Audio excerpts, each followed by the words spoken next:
அன்பார்ந்த நேயர்களே, உங்களை இந்த யாரிவர் நிகழ்ச்சிக்கு மீண்டும் வரவேற்பதிலே மிக்க மகிழ்ச்சி அடைகிறேன். தெய்வம் எப்படிப்பட்டவர்? தெய்வம் அன்பானவர், பரிசுத்தமானவர், நீதியுள்ளவர் என்று சொல்லிக்கொண்டே போகலாம். ஆனால் தெய்வம் எப்படிப்பட்டவராக இருந்தால் அதனாலே எனக்கு என்ன என்று நீங்கள் கேட்கலாம். பரிசுத்த வேதாகமம் இயேசு கிறிஸ்து உலகத்திற்கு ஒளியாயிருக்கிறார் என்று சொல்லுகிறது.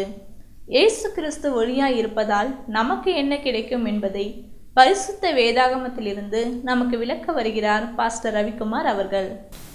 ஆண்டவரும் இரட்சகருமாகிய இயேசு கிறிஸ்துவின் விலையேறப்பெற்ற நாமத்தில் உங்களுக்கு என் வாழ்த்துக்களை தெரிவித்துக் கொள்கிறேன்.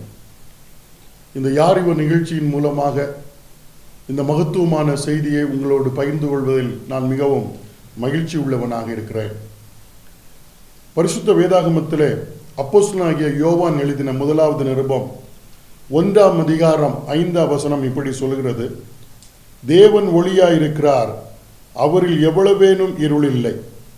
இது நாங்கள் அவரிடத்தில் கேட்டு உங்களுக்கு அறிவிக்கிற விசேஷமாயிருக்கிறது. இந்த செய்தியின் மூலமாக நாங்கள் உங்களுக்கு அறிவிக்கக்கூடிய ஒரு விசேஷமான தூது என்னவென்றால், தேவன் ஒளியாயிருக்கிறார், அவரில் எவ்வளவேனும் இருள் இல்லை. நாம் எல்லாருக்கும் தெய்வ பக்தி உண்டு. தேவன் ஒருவர் இருக்கிறார், கடவுள் ஒருவர் இருக்கிறார் என்கிற நம்பிக்கை நாம் பிறந்த நாளிலிருந்து வளர வளர வளர நம்மில் இருக்கக்கூடிய ஒரு நம்பிக்கை.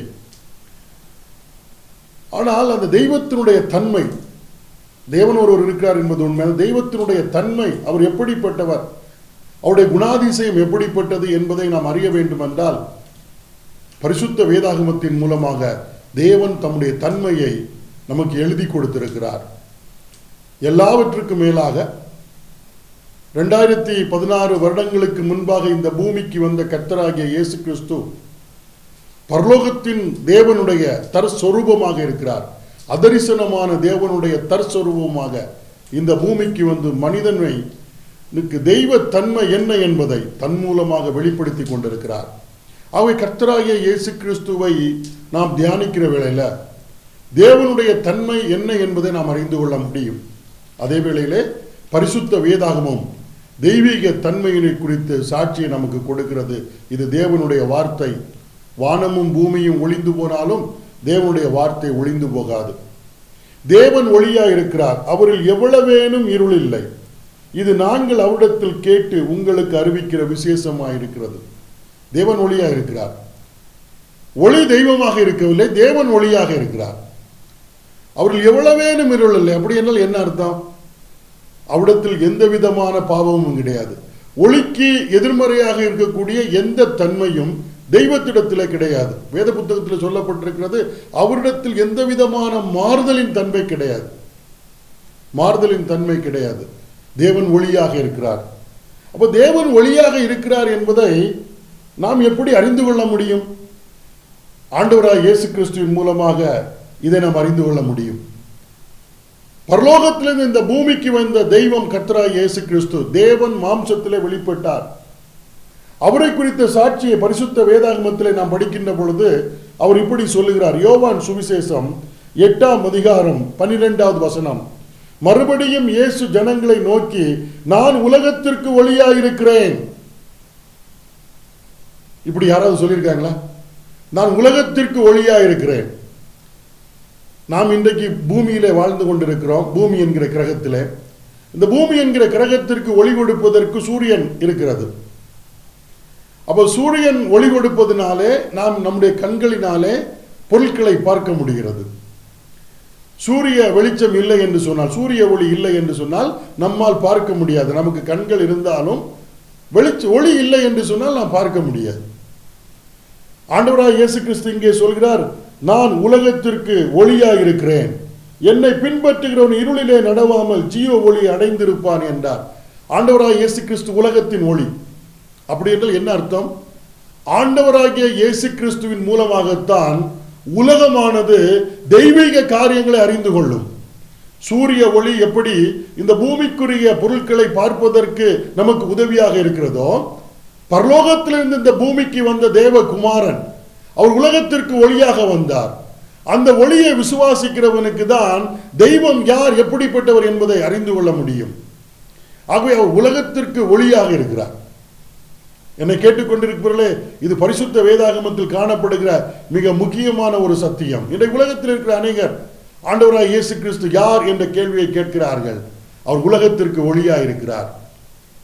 அவரை பின்பற்றுகிறவன் இருளிலே நடவாமல் ஜீவ ஒளியை அடைந்திருப்பான். அவரை விசுவாசித்து அவரை பின்பற்றுகிறவன் ஒளியிலே நடக்கிறான், அவனுக்கு ஜீவ ஒளியில் அவன் பங்காளிகளாக இருப்பான் என்று சொல்லப்பட்டிருக்கிறதை நாம் பார்க்கிறோம். இதை குறித்து இன்னும் சில வசனங்களை நான் பரிசுத்த வேதாகமத்தின் அடிப்படையில் உங்களுக்கு நான் தர விரும்புகிறேன். யோவான் எழுதிய சுவிசேஷம் 1ஆம் அதிகாரத்தில் கர்த்தராகிய இயேசு கிறிஸ்து வார்த்தை பரலோகத்தை விட்டு இந்த பூமிக்கு இறங்கி வருகிறார். அப்படி வருகிற வேளையில அவரை குறித்து கொடுத்த சாட்சியை நான் வாசிக்கிறேன். யோவான் 1ஆம் அதிகாரம் 4வது வசனம். அவருக்குள் ஜீவன் இருந்தது, அந்த ஜீவன் மனுஷருக்கு ஒளியாயிருந்தது.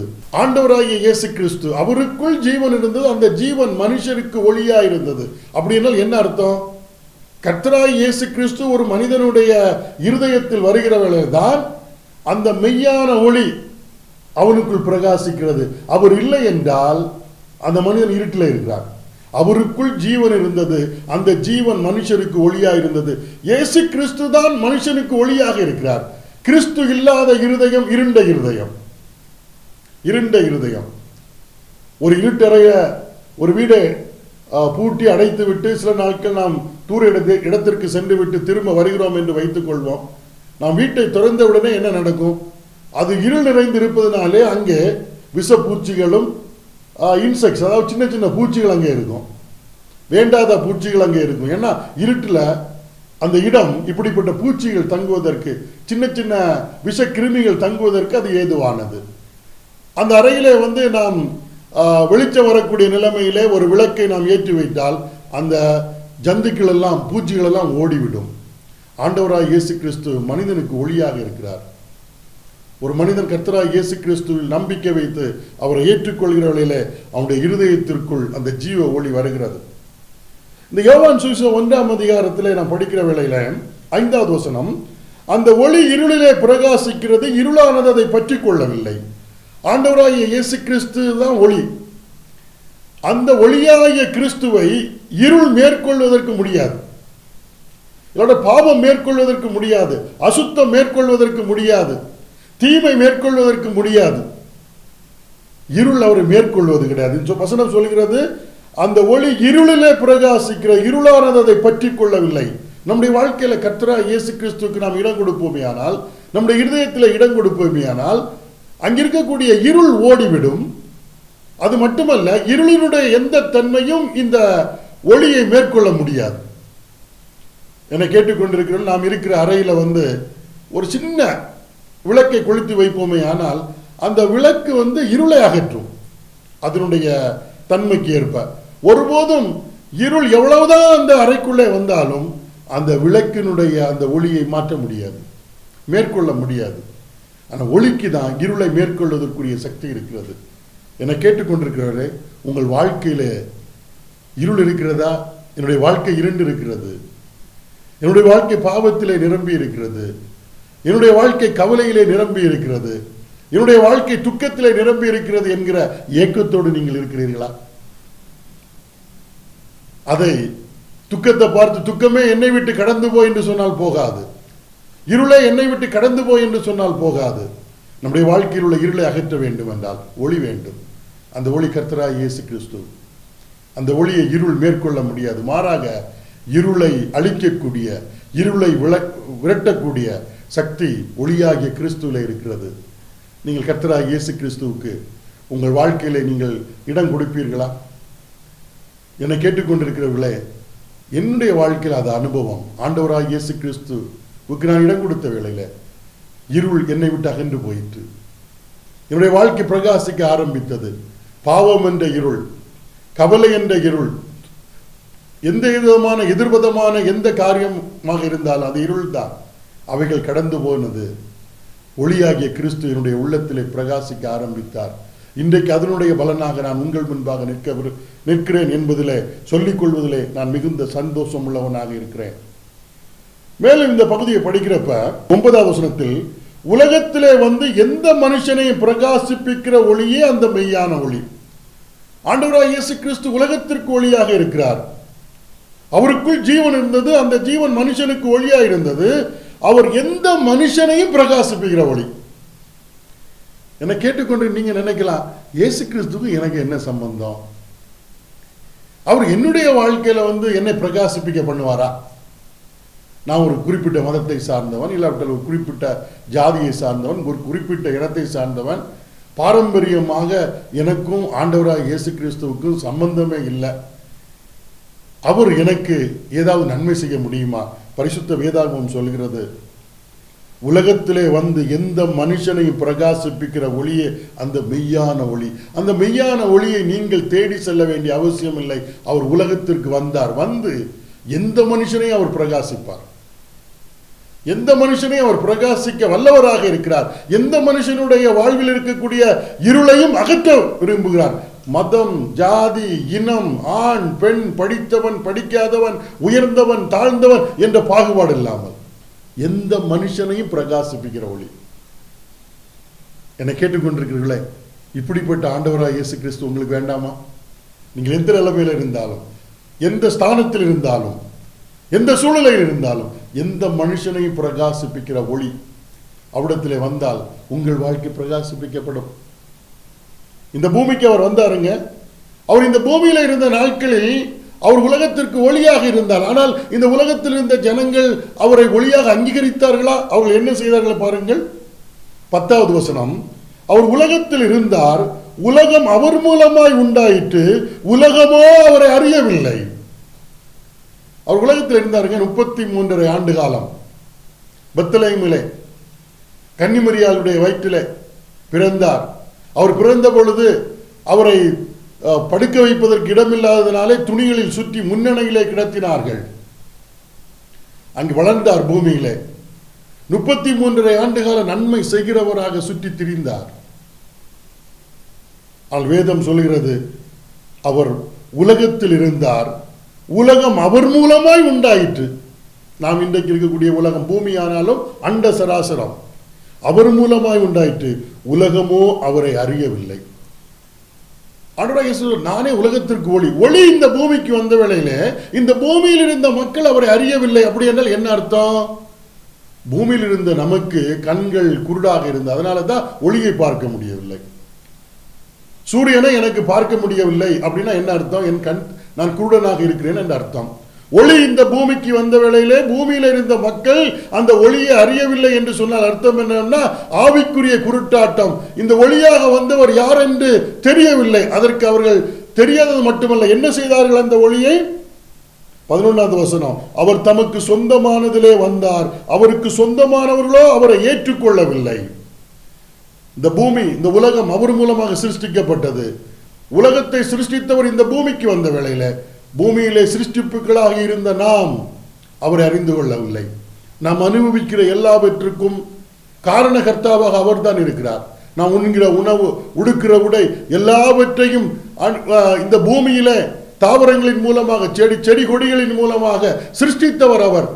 நான் அனுபவிக்க எல்லா நன்மையும் அவர் இந்த பூமிக்கு வந்த வேளையில நம்மை உண்டாக்கினவரை நாம் அறிய முடியவில்லை. அவர் ஒளியாக வந்தார். ஏனென்றால் மனிதனுடைய கண்கள் குருடாக இருந்தது. கண் தெரியாத மனிதனுக்கு ஒளிக்கும் இருளுக்கும் வித்தியாசமே தெரியாது. அதுக்கு மாறாக அவரை என்ன செய்தார்கள்? 10வது வசனம், அவர் உலகத்தில் இருந்தால் உலகம் அவர் மூலமாய் உண்டாயிற்று, உலகமோ அவரை அறியவில்லை. அவர் தமக்கு சொந்தமானதிலே வந்தார், அவருக்கு சொந்தமானவர்களோ அவரை ஏற்றுக்கொள்ளவில்லை.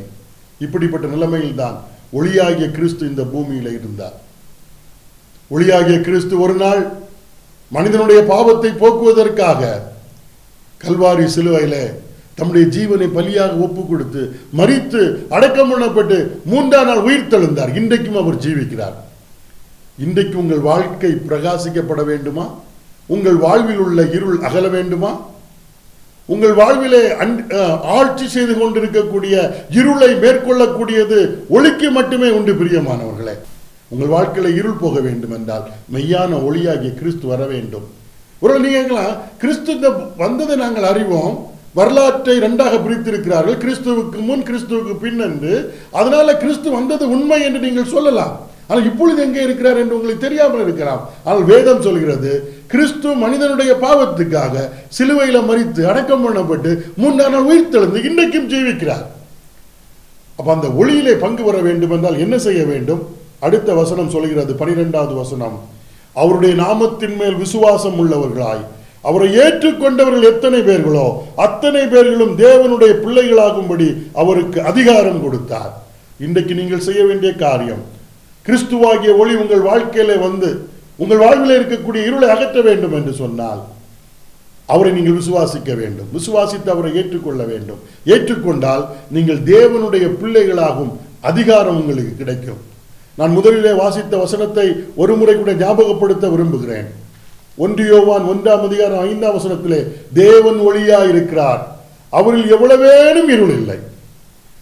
யோவான் 1:12 அவருடைய நாமத்தின் மேல் விசுவாசம் உள்ளவராய் அவரை ஏற்றுக்கொண்டவர்கள் எத்தனை பேர்களோ அத்தனை பேர்களும் தேவனுடைய பிள்ளைகளாகும்படி அதிகாரம் கொடுத்தார். தேவன் யார்? தேவன் ஒளியாய் இருக்கிறார்.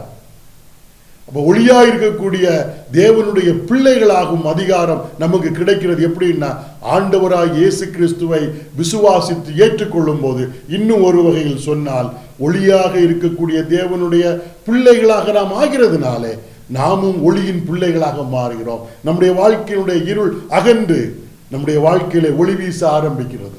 ஆண்டவராய் இயேசு கிறிஸ்து நாம் பின்பற்றுகிற வேளையிலே நாம் ஒளியிலே நடப்போம். அதுவே நம்முடைய வாழ்வின் மெய்யான வழியாக இருக்கிறது. என்னை கேட்டுக்கொண்டிருக்கிறவர்களே, உங்கள் வாழ்க்கை இருளடைந்திருக்கிறதா?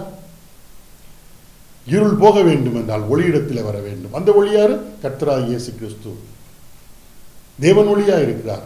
ஆண்டவராய் இயேசு கிறிஸ்து பூமியில வந்த வேளையில பரிசுத்தாவின் வேதத்தில் எழுதி வைத்திருக்கிறார், அவருக்குள் ஜீவன் இருந்தது, அந்த ஜீவன் மனுஷருக்கு ஒளியா இருந்தது. எந்த மனுஷனையும் பிரகாசிப்பிக்கிற ஒளி அவரே.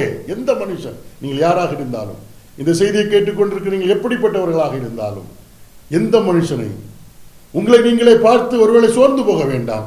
எனக்கு இயேசு கிறிஸ்துவுக்கு என்ன சம்பந்தம்? நீங்க ஒரு நினைக்கிற இயேசு கிறிஸ்து கிறிஸ்தவர்களுடைய தெய்வம். அப்படி இல்லைங்க. ஆண்டவராய் இயேசு கிறிஸ்து உலக ரட்சகர், மனிதனை ரட்சிக்கும்படியாக வந்தார். கிறிஸ்தவர்களா இல்லை, கிறிஸ்தவருக்கு மட்டும் இல்லை, அவர் மனிதனை ரட்சிக்கும்படியாக வந்தார். அவர் உலகத்தின் மீது அன்பு கூர்ந்தார், என் மீது அன்பு கூர்ந்தார், உங்கள் மீது அன்பு கூர்ந்தார், உலகத்தில் பிறந்த எல்லார் மீது அன்பு கூர்ந்திருக்கிறார். அவருக்கு ஜாதி, இனம், மதம் இந்த வேறுபாடெல்லாம் கிடையாது. அவர் மனிதனை நேசிக்கிறார், மிகவும் மனிதநேயம் உள்ளவர். பிரியமானவர்களே, நீங்கள் யாராக இருந்தால் எந்த மனுஷனையும், எப்படிப்பட்ட மனுஷனையும் பிரகாசிக்கக்கூடியவர். அப்படி அந்த பிரகாசம் உங்களுக்கு வேணும்னா, அந்த இருளாக என்று ஒளி வேணும்னா அவ்விடத்தில் நீங்கள் வரலாம்.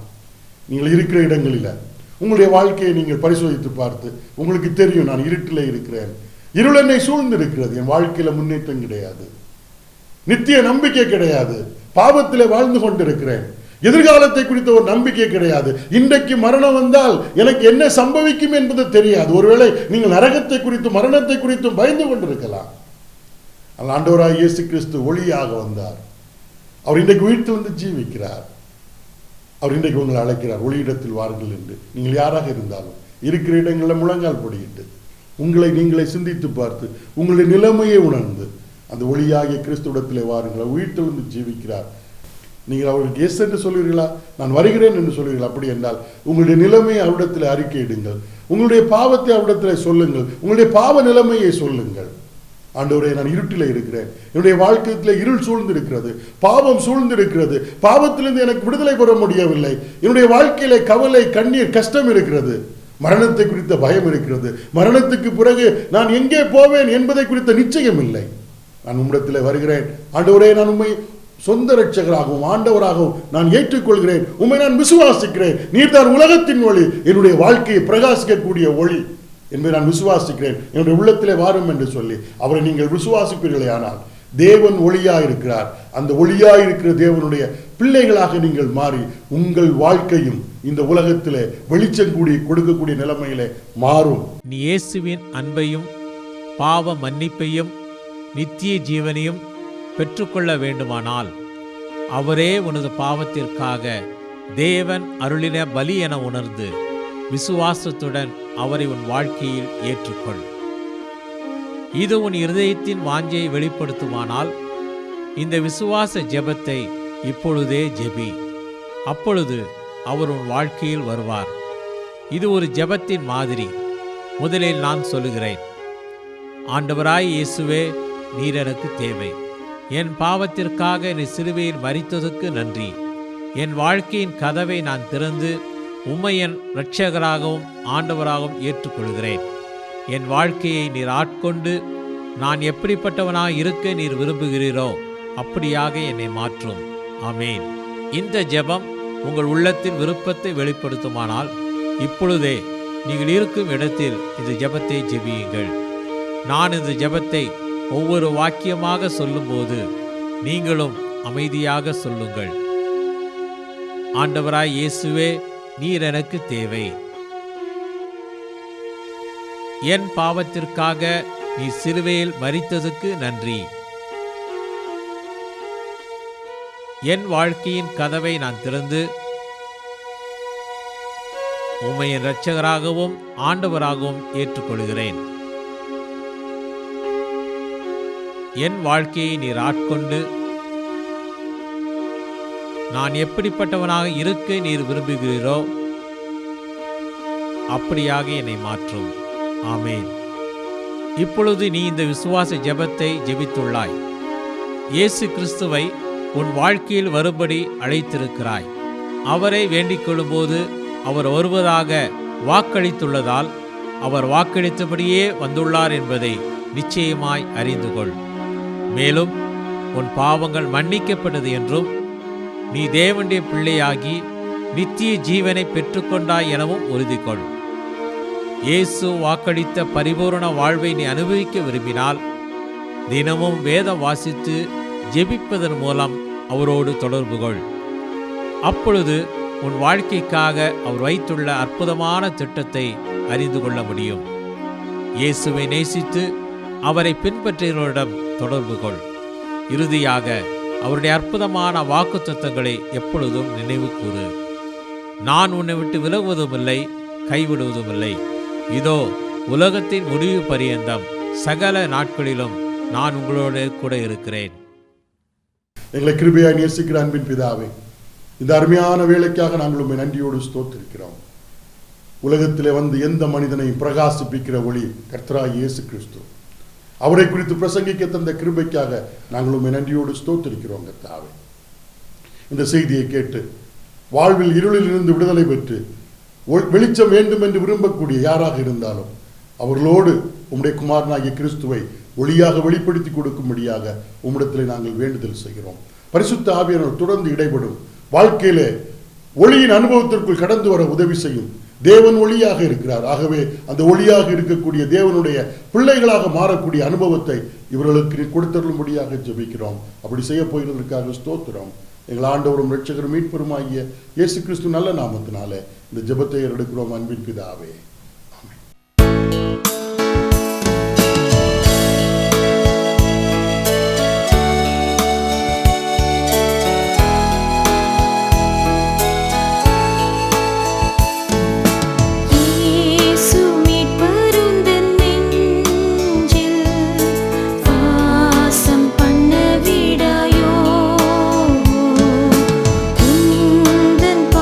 சுமந்தோரை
இயேசு கிறிஸ்து ஒளியாய் இருக்கிறார் என்றும் அவருடைய பிள்ளையாக நாம் மாறும்போது நம் வாழ்வில் உள்ள பாவ இருளை அகற்றி நம் வாழ்வில் பிரகாசத்தை தருகிறார் என்றும் கேட்டோம்.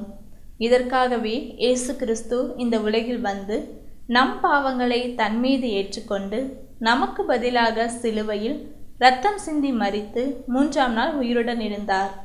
உங்களுடைய பாவங்களை அவரிடம் சொல்லி உங்களுக்காக அவர் மரித்தார் என்று நம்பி அவரை உங்கள் வாழ்வில் ஏற்றுக்கொண்டால் உங்களை அவருடைய பிள்ளையாக மாற்றி உங்கள் வாழ்வில் வெளிச்சத்தை தருவார். இந்த இயேசு கிறிஸ்துவை ஏற்றுக்கொண்டு அவருடைய பிள்ளையாக மாறி ஒளி வீசும் வாழ்வை பெற்றுக்கொள்ள விரும்புவீர்களா? உங்களுக்கு ஆலோசனை கூறவும் உங்களுக்காக ஜெபிக்கவும் ஆவலாய் இருக்கிறோம். எங்களோடு தொடர்பு கொள்ளுங்கள். இந்த நிகழ்ச்சியை குறித்த உங்கள் கருத்துக்களையும் கேள்விகளையும் வரவேற்கிறோம். எங்கள் முகவரி: ஒளியும் வாழ்வும் இயக்கம், C26, ஜெய்நகர், திருவெரும்பூர், திருச்சிராப்பள்ளி 620013. அலைபேசி எண் 7598137441 மற்றும் 9487007441. Email ID tv@lala.org.in.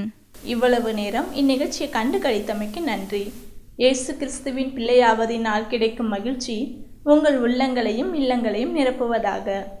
ஒளியும் வாழ்வும் இயக்கம் மற்றும் அன்பு மலர் ஊழியங்கள் சார்பாக உங்களுக்கு எங்கள் வாழ்த்துக்கள். வணக்கம்.